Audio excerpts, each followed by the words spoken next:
Hello friends, welcome to பதன்சோல் YouTube channel.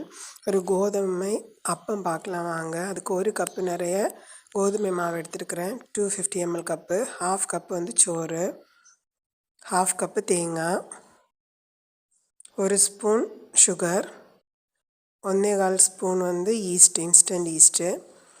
இது எல்லாத்தையுமே சேர்த்து மிக்ஸ் பண்ணி எடுத்துக்கலாம். இப்போ வந்து ஒரு மிக்ஸி ஜாரில் ஒரு கப்பு தண்ணி விட்டுக்கலாம். அப்புறம் இந்த ட்ரை இன்க்ரீடியன்ட்ஸ் எல்லாம் அதில் போட்டு நல்லா அரைச்சி எடுத்துக்கலாம்.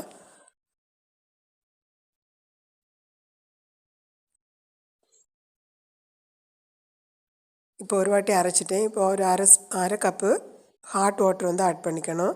தேவையான அளவு உப்பு போட்டு திரும்ப ஒரு வாட்டி பிளெண்ட் பண்ணி எடுத்துக்கணும். அதை வந்து ஒரு பாத்திரத்தில் ஊற்றி அடைச்சி வச்சுக்கலாம். ஒரு அரை மணி நேரம் அந்த வந்து இருக்கட்டும். அரை மணி நேரத்துலேயே அது புளிச்சு வந்துடும். இப்போ வந்து மாவு நல்லா புளிச்சிடுச்சு. ஆப்பம் ஊற்றி எடுத்துக்கலாம். அதுக்கு ஆப்பச்சட்டி வச்சுருக்கிறேன். சட்டி சூடான உடனே ஒரு கரண்டி மாவு ஊற்றிக்கலாம். திரும்ப அதை வந்து சுற்றி விட்டுக்கலாம்.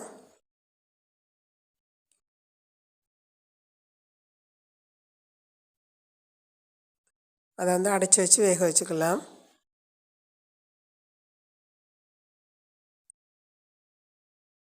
இப்போ வந்து வெந்துடுச்சு. டேஸ்டியான கோதுமை ஆப்பம் வந்து ரெடி ஆகிடுச்சு. நீங்களும் ஒரு வாட்டி இதை வந்து ட்ரை பண்ணி பாருங்கள். டேஸ்ட்டும் நல்லாயிருக்கு. நார்மல் அப்பம் மாதிரியே தான் இருக்கும், ஆனால் கோதுமையோட டேஸ்ட் வரும், அவ்வளோதான். நீங்களும் ஒரு வாட்டி இதை வந்து ட்ரை பண்ணி பாருங்கள்.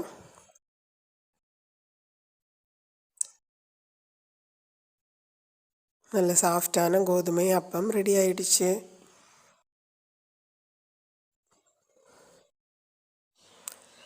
மறக்காமல் என்னோடய சேனல் வந்து எல்லோரும் சப்ஸ்கிரைப் பண்ணி வச்சுக்கோங்க. வேறு வீடியோவில் பார்க்கலாம். பாய்.